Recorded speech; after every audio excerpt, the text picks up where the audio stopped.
As you know, over the last few weeks we've been looking at different and various sources of law. We started by looking at customs, common law and Acts of Parliament. This week we've started looking at the next source of law, which was European law. As homework, I'd like you to do a few certain research into the European Union. We've looked at how the European Union has developed. It started with an agreement between a few countries in Europe in 1951, following the Second World War. That developed into an European economic community, and Britain joined in 1973.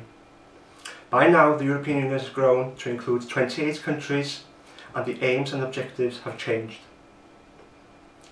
In the classroom next week, you'll be asked to give a presentation, and for that you need to prepare an A3 poster or a PowerPoint presentation. And I'd like you to present to me the European Union.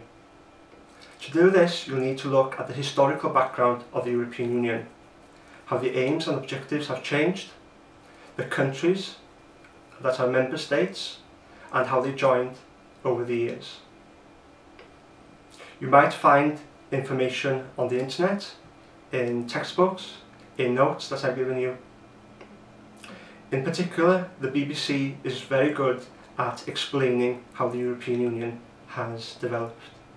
These notes are available in English and in Welsh. If you need any help, please email me, or we'll be discussing this further in our next lesson.